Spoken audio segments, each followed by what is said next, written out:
The Transitional Authority revokes many licenses of international extractive companies, and Liberia's former ruling party threatens militant recruitment to protect ex-president Weah amid security concerns. The former president is also a political leader of the CDC. First thing, they disarmed all right now. President Weah ain't got no armed security for EPS. All of them were disarmed. Second, the chief security of the president, OSIWA Briggs, he was arrested and detained at the police station. All the EPS were assigned with President Weah. They reduced their salary by 60%. Stay with us for details of these stories and more. Here is Abdullahi Hassan with Newslink. Many thanks for joining us, and a warm welcome to our listeners in Gambia, Ghana, and Liberia. Less than 24 hours to the close of electoral campaign in Senegal, the 19 qualified candidates in the race for the top job have until midnight to convince the electorate. According to the state, 7 million voters expected at the polls across the country on March 24 for the delayed presidential election. Unlike the stipulated 21 days period mandated by the Electoral Code, this season's duration for campaigns was cut short to 15 days due to the postponement and subsequent adjustment to the date and recommended by the Constitutional Council. Imo Edet brings us an overview of the development post the February 25 postponement. A presidential decree taken on March 7 by President Macky Sall summoned the electoral body to organize election on March 24 after the Constitutional Council rejected the conclusions of the national dialogue setting the date of the election for June 2. The period between the announcement of the February 25 postponement and the new chosen date was characterized by pockets of demonstrations, resulting in at least 3 recorded deaths. The Senegalese Democratic Party, PDS, of former President Abdoulaye Wade, whose son, Karim Wade, was removed from the presidential candidate list because of dual citizenship, had called for cancellation of the vote. Deputies from the party had alleged fraud and irregularities during the verification process that eliminated Karim. After March 24 was approved and adopted, Senegal would avoid another era of violence after the PDS again called for a second cancellation of the votes, citing 2 electoral infringements. The first was a decree setting the poll date for March 24, and the second was the duration of the electoral campaign, a petition the Supreme Court outrightly rejected, paving the way for Sunday's poll. In the meantime, the fate of the heavyweights in the race, such as Amadou Ba of the ruling coalition, Beno Bokiyaka, Bashir Jamai of the former dissolved Passe Party, and the former mayor of Dakar, Ali Fassal, will be known in the next 48 hours. Imo added with that report. Still in Senegal, the Constitutional Council has rejected the announced withdrawal of 2 presidential candidates in the race for the presidency on Sunday. Habib C. and Sheikh Tijan J. said they were officially withdrawing from the race in support of Bassirou Diomaye Faye, who leads Ousmane Sonko's alliance. C, a former minister and chief of staff to former Senegalese President Abdoulaye Wade, also cited concerns for voter clarity and the desire to prevent a division of opposition votes in the initial round of the presidential race as reasons for his decision. With this ruling by the land's highest judicial body, all 19 candidates, including the only female, Anta Babakar Ngom, remain on the list. Meanwhile, hundreds of election observers from the Economic Community of West African States, ECOWAS, the African Union AU, and the European Union EU have arrived in Senegal for the much anticipated March 24 presidential election. Several others from civil society and election monitor observation groups are also in town. While the schedules for ECOWAS and the EU are unknown, the EU election observation mission headed by Bjork will dispatch over 100 observers to Senegal's 46 departments spread across the 14 regions to monitor the voting process. 2 days after the close of polls, the European Union delegation says to hold an international press conference on March 26 to provide an update about the conduct of the elections. Recall President Macky Sall, during an interview with a select journalists last month, affirmed his commitment to deliver a fair, credible, and transparent election, a promise the recently released opposition politician Ousmane Sonko urges him to fulfill. This is the countdown to the Senegal Decides 2024. In conclusion of WADR's series of profiles of the presidential candidate, we begin with Khalifa Sall. Now, the former mayor of Dakar believes he is best placed today to succeed Macky Sall. Let's find out more about this former mayor with Sankule Janko. At 68 years old, Khalifa Ababakar Sall from Dakar, Senegal, is running for the Senegalese to access the Supreme Magistracy. Born in Louga in 1956, Khalifa Sall claims more than 50 years of activism in Senegalese politics, an experience that he considers necessary to fully assume the position of President of the Republic of Senegal. Il s'agit de crédibilité. It is about credibility, it is about competence, it is about capacity, and I am very well positioned to be the next president of the Republic of Senegal. I am prepared, I know this country, I know the state, and I have all the tools to be elected. In 2019, while incarcerated, Khalifa Sall filed his candidacy for the presidential election of the same year. This was finally invalidated by the Constitutional Council. His legal troubles began in 2017 in the case of the advance fund of the Dakar City Hall, which he had occupied since 2009. In 2018, following his final sentence to 5 years in prison for forgery and use of forgery in commercial writing, forgery and use of forgery in administrative documents, and fraud involving public funds, Khalifa Sall left the city hall of the Senegalese capital. The day after his conviction, President Macky Sall signed a decree to dismiss him. He was released from prison on 29 September 2019 after a pardon from President Sall.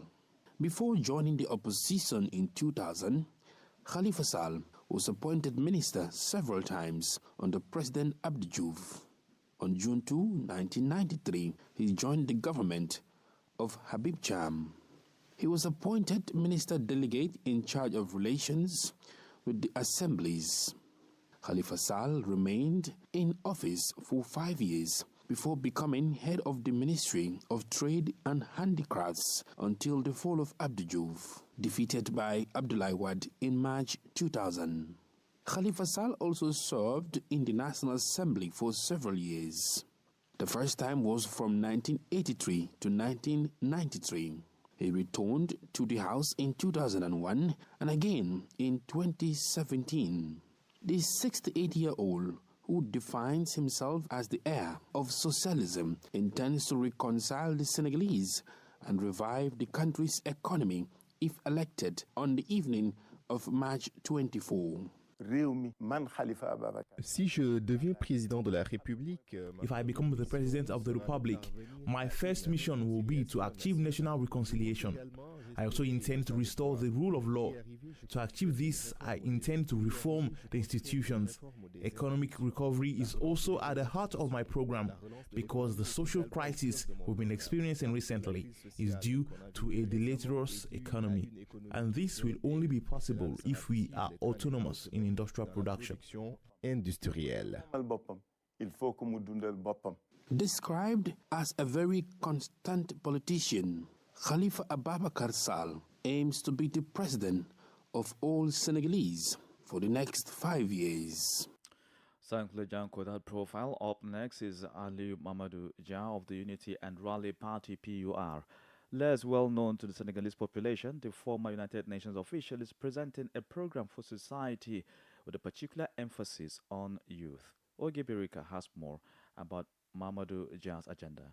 Aliou Mamadou Dia sees himself as a candidate for real change. At 65, Aliou Mamadou Dia is less well known on the Senegalese political scene, but has built a career in the United Nations system. Since 2023, he has been the UNDP resident representative in Cameroon. From 2019 to 2023, he held the same position in Togo. The candidate is presenting a social program focused on democratic governance, public sector reform, youth employment and entrepreneurship, women's empowerment and leadership, rural infrastructure development, and the eradication of poverty and inequality. To convince voters, the PUR candidate highlights his almost 18 years of experience and practice in sustainable development in Africa with the UNDP and other United Nations agencies.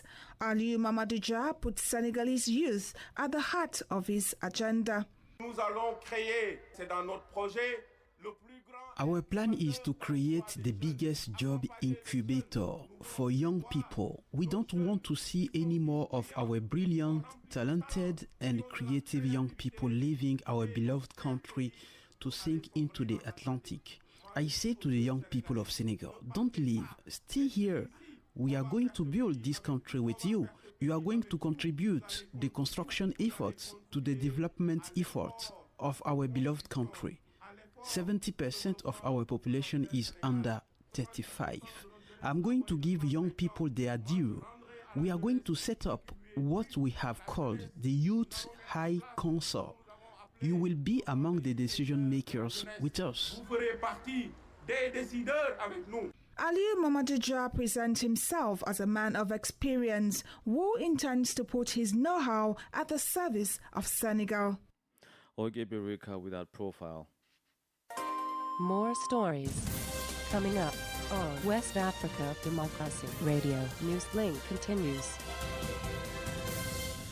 Well, away from Senegal, let's take you to Niger, where the military has reported the seizure of a huge amount of war equipment along with numerous American documents. These items were discovered in a truck destined for Côte d'Ivoire. The interception occurred during a routine road inspection in the western region of Niger, close to the border with Burkina Faso, as reported by sources in Niamey. More details with Augustine Kwali.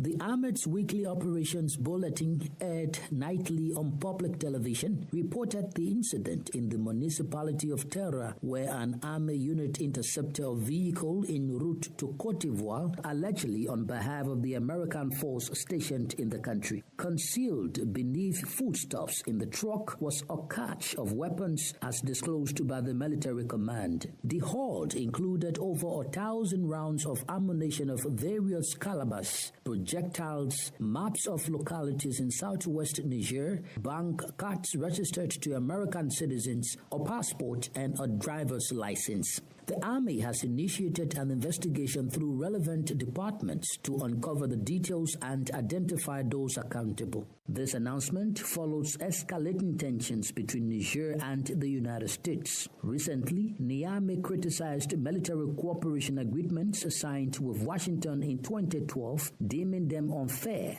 The ruling military in Niger now regards the presence of American soldiers on its soil as illegal. In February, Nigerian authorities also revealed the discovery of an arms cache in Niamey, attributed to the French contingent of the European ECAP Sahel mission. Augustine Coley with that report. Still in the Sahel, the Burkinabe transitional government is revoking the license of a Turkish company responsible for operating a major gold mine in Inata and a manganese mine in Tambo. The government's decision stems from the company's alleged failure to fulfill its obligations, including the payment of royalties for operating the two mines. As David Vincent reports, the company was expected to contribute to the country's efforts in combating terrorism. In late April 2023, the Burkina Faso government finalized the sale of its mining assets at the Inata gold mine and the Tambao manganese mine for 30 billion francs CFA. These assets were acquired by the Turkish companies Afro-Turk Inata SA and Afro-Turk Tambao SA, which are affiliated with the Turkish government and have been active in the mining sector since 1938. However, the operating license of the Turkish mining companies have been revoked by the Burkinabe authorities. The government accuses the company of failing to fulfill its financial obligations to the country, despite being given a 90-day notice and being summoned to do so. The transitional authorities in Ouagadougou have noted that the Turkish mining company was also expected to contribute to the fight against terrorism by establishing bases for defense and security forces, as stipulated in the contract. In light of these breaches, the Burkinabe government has stated that new investors will be sought to take over the operations of these mines. It is important to note that these mines are considered integral projects and drivers of development in the Sahel region. David Vincent filed that report, and just before the break, a court in Guinea has decided the reclassification of events related to the incidents of September 28, 2009. After several days of arguments, the court ruled on Thursday that this matter will be addressed in the final decision on the case, which will be issued after the trial. While the public prosecutor and the prosecution expressed satisfaction with the decision, the defense contends that it violates the Guinean Penal Code and plans to challenge it before the High Council of the Judiciary. The defense has announced its intention to boycott the upcoming court sessions in protest against these proceedings. The court's ruling on the recharacterization of the events as requested by the prosecution has sparked controversy within the defense team, with allegations of bias directed at Judge Ibrahima Sori Tonkora. Attorney Jokame Haba and counsel Hamidu Bari argue that only a recharacterization of the facts would allow for a fair assessment of the case by the legal representatives. A crucial moment in the trial approaches on March 25, marking the beginning of the confrontation between the defendants. You are listening to Newslink here on West Africa Democracy Radio, broadcasting 94.9 FM Dakar, Senegal. Here's a reminder of our top stories. Senegal's Constitutional Council rejects the announced withdrawal of 2 presidential candidates ahead of March 24 election. Nigerian military seizes cache of war equipment and American documents bound for Côte d'Ivoire. The Burkinabe Transitional Authority revokes mining licenses of international extractive companies. Ahead in the news, Liberia's former ruling party threatens military recruitment to protect ex-president Weah amid security concerns. We also have the guest interview and a sports update. Please stay with us. Fresh and breaking news all the time. Hear it first as the news breaks, only on West Africa Democracy Radio. Newslink continues. Remember, we stream live on WADR.org and on YouTube at WADR English Service. Liberia's former ruling Coalition for Democratic Change, a party, has threatened to recruit its partisans, especially militants, to protect former President George Weah. The former ruling party accused the new government of President Joseph Boakai of recalling almost all the presidential elite security group known as Executive Protection Service (EPS) from the former president.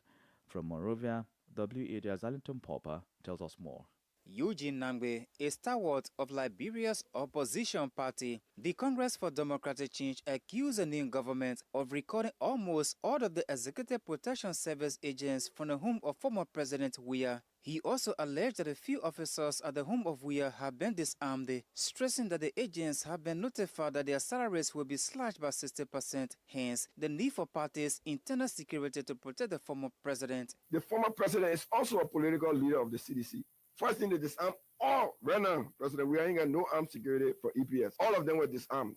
Second, the chief security of the president, OSIWA Briggs, he was arrested and detained at the police station. All the EPS were assigned with President Weah. They reduced their salary by 60%. There's no vehicle. There was a vehicle assigned with the EPS assigned with him. They withdrew it. I have advised President Weah that if this matter is not resolved between now to the end of the month, seditions will protect him. His partisans and the people of Liberia will protect him. But what's that? But Liberia's Information Minister Jeremy Pia has faded off the allegations of the former president's party, rather accusing the former president of rejecting some of the officers recommended to him by the state. He criticized it as totally inappropriate the move by the opposition party to provide its own security. So there's no law compelling people to do what they ought to do to protect former president. Notwithstanding, it is just common sense that you would do something to ensure that your former leaders are safe. So it's on account of that, former leaders, particularly since President Stelly, because she was the first former president, do have officers of the Executive Protection Service assigned to them. Currently,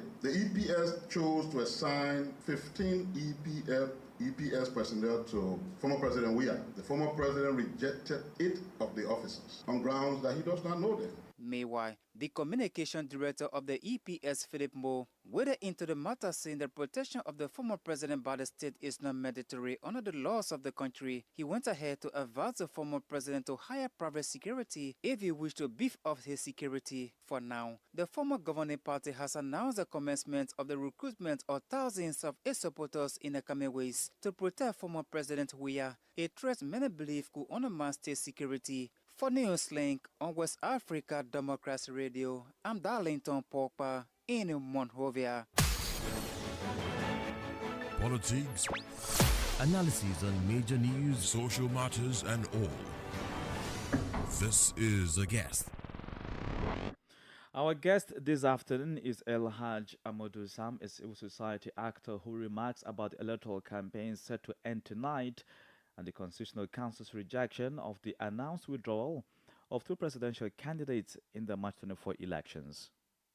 Okay, so we are living a special situation in Senegal. You know, as you know, the election couldn't held at the normal time, considering the fact that there was a law that was introduced and after that was rejected. You know, when you are living a special situation, you are obliged to adjust in order to respect the Constitution. This is what the Constitutional Council has done in order to maintain the framework, because the respect of Constitution will maintain the peace in Senegal and the framework. So it is very normal to reduce the numbers of days for a campaign, to shorten it in order to allow to have a normal process. So respecting the 14th section in the considering of the Constitution, meaning that the mandate of the president will take an end on April the 2nd. If I clearly understand, you mean to say that desperate times call for desperate measures? Absolutely. This is what it means. And the Constitutional Council has first given to the authorities the responsibility to choose a date, and when they return them the date that was chosen, so they only return them a note in order to respect the framework. And this is having some consequences. And this is the consequences of those actions. And we are always in the framework, and you don't want to go over it. And just before I let you go, I want your reaction about the recent and, of course, the latest development, which is the Constitutional Council's rejection of the announced withdrawal of two candidates from the 19 contesting on March 24. You know, this is going in the same vein. When the candidate was validated, I think 1 month ago, they had enough time to consider if they are going to withdraw or not. The Senegal is regulated by laws and regulation, so we cannot afford everything that we want, even though we are in the opposition or in the power. The same way that the Constitutional Council tells the president that you cannot go over April the 2nd, it is in the same way that he asked these candidates, Abib C and Cheikh Tidiane J, that you had enough time to withdraw, but you cannot do it now. I heard that they are calling their lawyers in order to see, but no matter what happened, what the Constitutional Council has done is what is in the law. They have gone over the moment in order to withdraw. So if they are not a candidate that is dead or a major, situation, I think they are healthy enough and they are able to continue the process. This is very understandable, and this responds to the juridical laws of Senegal. Thank you very much, sir, for your time. El Haj Amadou Sam, a civil society actor. Up next, we join Sankle Janko for updates in the sporting world.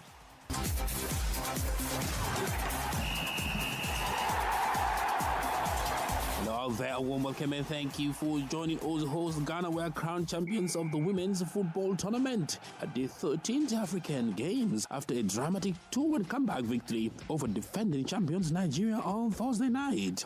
The under-20 side had to do it the hard way, falling behind to Eda Njitika's 28-minute try for the Falconets. at the Cape Coast Stadium. But inspired by a vociferous home crowd, the Black Princesses rallied impressively in the second half to turn the final on its head and win the gold medal.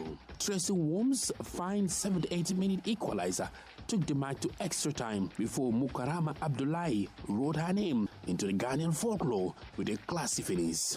Abdullahi's decisive strike sparked scenes of wild celebration as the hosts claimed their second African Games women's football gold medal. I'm so proud of this team. We never stopped believing, even when we went behind, says Ghana head coach Yusuf Basige. To win a final like this in front of our home fans is an incredible feeling. These girls are champions in every sense. The defeat was harsh on Nigeria, who looked to be crucial to the African Games title until Ghana's thrilling comeback. The Falconets had to settle for silver, while Uganda took bronze after defeating Senegal in their third-place playoff earlier in the day. But it was Ghana's night as the nation's rising stars announced themselves on the continental stage with a triumph for the ages. And that's it for sports. It's back to you. And that's how we wrap up this edition of Newslink here on West Africa Democracy Radio, broadcasting from Dakar, Senegal. Thank you for listening, and many thanks to Mustafa Sek and Maodo Juf for the technical support. Do interact with us via social media platforms, X, formerly Twitter, Instagram at WADR News, and on Facebook, now WADR English Service, and stream live on WADR.org. I'm Abdullah Hassan. Good afternoon. And many thanks to you for listening to Newslink via Hot 104.3 FM, New Me FM 94.0, Hilltop Radio 104.